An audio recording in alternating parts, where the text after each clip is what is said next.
Hyde Park is a ruined market town that lies northeast of Gunnar's Plaza and southwest of Jamaica Plain. The reason we're here is because we're searching for evidence that the Gunnar's Plaza Gunners have infiltrated the raiders here at Hyde Park. Remember, when we explored Gunner's Plaza, we found a terminal entry saying that Captain Wes and the Gunners there had placed Gunner spies among the raiders of Hyde Park and were taunting them, with the ultimate goal of causing the raiders to turn on each other out of paranoia. Let's see if we can find any evidence of this. Hyde Park is flooded. The raiders have built ramshackle shacks and ramps on the roofs of the broken buildings. Hyde Park consists of a church on the outskirts, 2 warehouses, both on the southern end of the town, a main street with a marketplace surrounded by shops, a few residential houses, all of which are boarded up, a few which are broken that you can explore, and 2 entrances. One on the southern side, which is a ramp of plywood that leads through a hole in the wall, and one on the northern side, which is another ramp that leads through a hole in the wall. In the distance, we can see Jamaica Plain, downtown Milton, which is swarming with super mutants, downtown Boston, and off in the distance, Gunner's Plaza.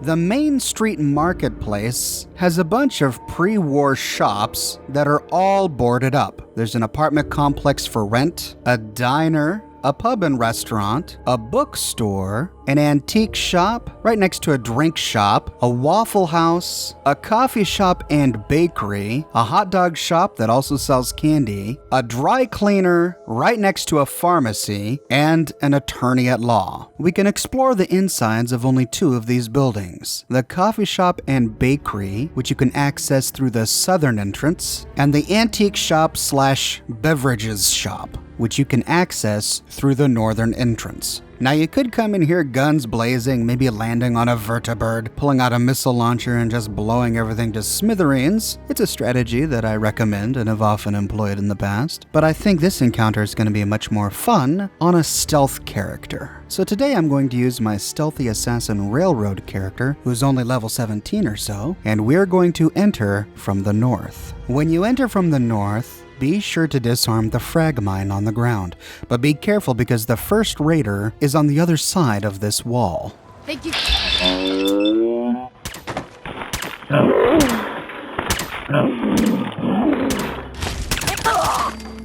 Now, there's a stairway leading upstairs to the rooftop. There's good loot up there, but it doesn't go anywhere else. The way forward is across the bridge that goes out the hole in the wall, but there's a raider that patrols that bridge. We also find a raider that patrols the stairway connecting this floor to the roof. Deal with the raider on the stairway and then head up the stairs.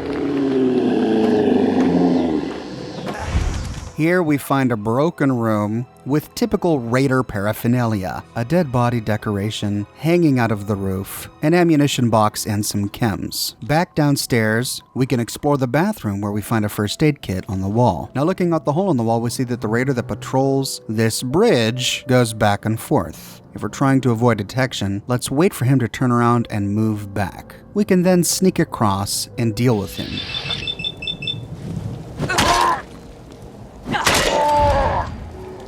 Here we find ourselves on the rooftop of the Waffles building. In typical raider fashion, we find a dead settler on the ground, an ammo crate, some mannequins, and lots of bones. Most of the remaining raiders are on the rooftop of the pub. This allows us to sneak across the bridge pretty much undetected. There's a fragmentation mine on the ground, and here we find a rather confusing scene. We do find 1 dead settler, but we also find a bunch of dead raiders. These raiders are laying in beds. It looks like they've been killed in their sleep. Why would there be dead raiders here? Well, we remember from Captain Wes's terminal inside Gunner's Plaza that his gunners had infiltrated the ranks of the raiders here to plant dissent and paranoia. He wanted the raiders to go on a witch hunt amongst their own members looking for the gunners. It's possible that these 2 dead raiders are actually gunners, spies that the raiders successfully discovered and executed. Or it could be that these are their own raiders, that the raiders killed out of paranoia due to the taunting of the Gunnars. On the southwestern corner, we find a log bridge that leads to a nearby rooftop. Here we only find an ammo box. And then we can go through the door in the wall to either go upstairs or downstairs. Going downstairs, we find ourselves in the coffee shop / bakery with the southern entryway. Here we can disarm a tripwire to go through a door where we find a weapons workbench against the wall, an ammo crate, a first aid kit, and more dead raiders. These are just piled up in the corner. It appears that this strategy of fear and paranoia that Captain West came up with is paying dividends. Unless all 4 of these dead raiders were actually Gunnar spies, the raiders have been decimating their own ranks out of fear. We find scenes of torture here. There's a chair on the floor surrounded by blood splatter. On the nearby table, there's a combat knife and a screwdriver. It looks like some of these raiders were interrogated and tortured by their own members, possibly trying to get a confession. There's more blood splatter on one of the broken beds. This tells us that the raiders were again killed in their sleep. Going all the way down the stairs leads to a flooded basement, so we need to go all the way back up to access the rooftop of this coffee shop. At the top, we find another tripwire, but these had already been triggered when I arrived. And then we can go around the corner to find the final ladder to the roof. Here I got sniffed out by an attack dog.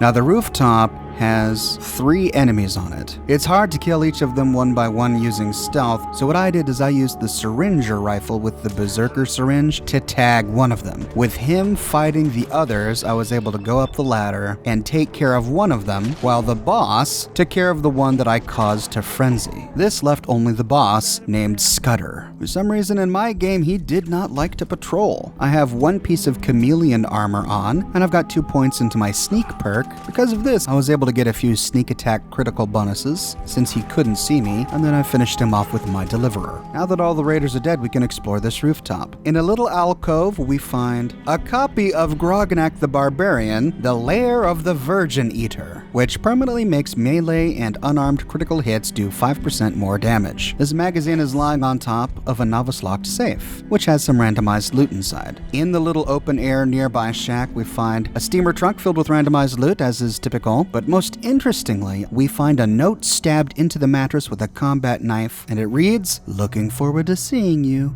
Signed, your neighbors." Ah, this is how the Gunnars terrified the raiders.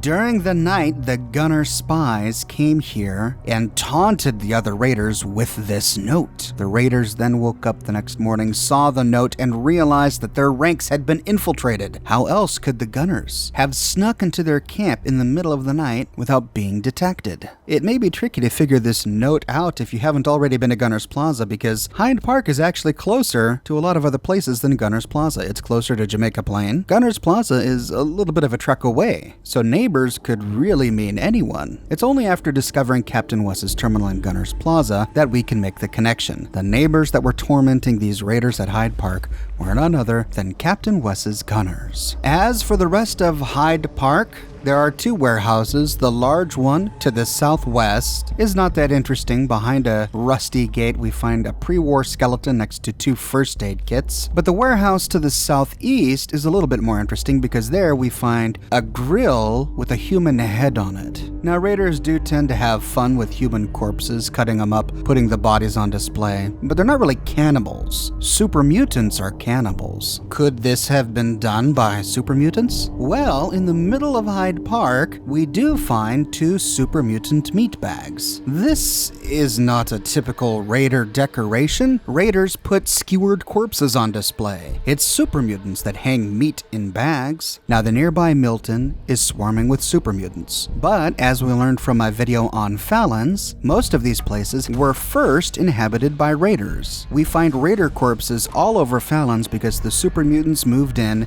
killed all of the raiders while the raiders were looting the place, and then took up residence. We also find the raider maze in the Milton parking garage. A super mutant couldn't have built that, and we found a raider corpse in there. So we know that raiders had dominated the Milton area until super mutants moved in. It's possible that they were all part of the same gang, Scutter's gang, the very Scutter whom we killed here in Hyde Park. To explain the super mutant meatbags hanging here in Hyde Park, it's possible that the super mutants had tried to take Hyde Park, and that the raiders made a tactical retreat. As the super mutants were moving in, hanging up their meatbags, Scutter and his raiders ambushed these super mutants and retook Hyde Park, with the ultimate goal of eventually retaking all of Milton. If that's the case, then my original conclusion at the end of the Gunnar's Plaza video may be incorrect. In that video, we tried to answer the question, why did Captain Wes instruct Cruz to retreat? My hypothesis was that he had some sort of romantic attachment to Cruz, which I still believe is well supported by the words that Bethesda chose to use in those holotapes. Words like chewed out and reamed. But as many commenters said in that video, it could have simply been that Captain Wes wanted to minimize casualties. After all, he went to great lengths to infiltrate the raiders here at Hyde Park so that the raiders would kill each other instead of Captain Wes having to attack them, risking losing some of his gunners' lives. In Wes's holotape, we hear that Cruz is about to attack a group of super mutants, but then he gets ambushed. But he doesn't say by whom. He doesn't say that he's ambushed by super mutants. He just says that he was ambushed. What if super mutants were inhabiting Hyde Park? Cruz and his team were staking out Hyde Park, getting ready to attack it. When Scutter and his raiders attack Hyde Park to retake it for themselves and get rid of the super mutants, and at the same time, they stumble upon Cruz and his gunners and attack them as well. If that's the case, then it makes sense for Captain West to call for the retreat, because he already has a plan for how he's going to take care of the raiders. He's going to cause them to kill each other. So to minimize gunner losses, he calls for Cruz to retreat, but then to save face, he excoriates Cruz in front of the rest of the men. So I don't know which theory is correct. It could be the original one I posited at the end of my Gunner's Plaza video, or it could be the one that I just described here. I'd love to know your opinions. A few more things of note. There's a busted out house on the northern outskirts of Hyde Park. Here we find the corpse of a settler surrounded by quite a lot of chems, including a very rare day tripper. The interesting thing about this scene is that the puddle underneath his body is kind of a sickly green color. It's not blood. Maybe this guy didn't die from a wound, but instead died from an overdose. Then his body did a big purge after he died. The nearby church is a hotspot for random encounters. I did this on 3 different characters. In one encounter, there were a bunch of super mutants here that I had to kill. In another, some Nuka World raiders were attacking scavengers in the church. And in the third, I got attacked by some mechanist robots. In the past, I've seen the Brotherhood of Steel fighting synths, raiders fighting gunners, and a bunch of other stuff. So it's a great place to go if you want to get into a thick fight. And halfway between Hyde Park and Jamaica Plain, we find a very well-lit raider camp. Here we have to kill 3 raiders and a machine gun turret in a shopping cart. Come on out! Once dead, we can explore this site, only to discover that it looks like some sort of raider art piece. The raiders we killed here were in the process of hanging dead settlers from the trees. We find a dead settler on the ground. We find some heads in a basket at the base of the tree. There's a ladder leaning up against the tree, and in the branches we find a dozen or more bodies and heads hanging from ropes and chains. There's no practical reason for the raiders to do this. Could this be art? Could this be the raider version of Michelangelo's David, the Taj Mahal, or the Great Pyramid of Giza? The human mind is driven to create, but could raider minds be so diseased that this is the greatest form of art that they can muster? I lean towards yes. If you needed one more reason to hate raiders, this is it. And that, ladies and gentlemen, is the full story of Hyde Park, and I believe it gives us a satisfactory answer to the questions that were raised in our exploration of Gunnar's Plaza. But what are your thoughts? I'd love to hear what you have to say on the topic. I read all of my comments and I use them as inspiration for my future videos, so let me know your thoughts in the comment section below. This is part 2 in a series of videos on the Gunnars that I'm working on right now, so if you want to get notifications when I publish my next video on the topic, be sure to subscribe. And I now have a line of Oxhorn t-shirts, many of which have Fallout 4 themes. So if you're interested in a Fallout 4 or Oxhorn t-shirt, you can find a link to my Teespring shop in the description below. And if you like what I do and you want to support me in a more personal way, consider becoming one of my patrons on Patreon. Patreon subscribers gain access to a private channel on my Discord server, as well as a bunch of other cool Oxhorn perks. But more than anything, ladies and gentlemen, I'm just so glad that you're here watching this video with me today. Thank you so much for watching, and I'll see you bright and early tomorrow morning with a brand new video.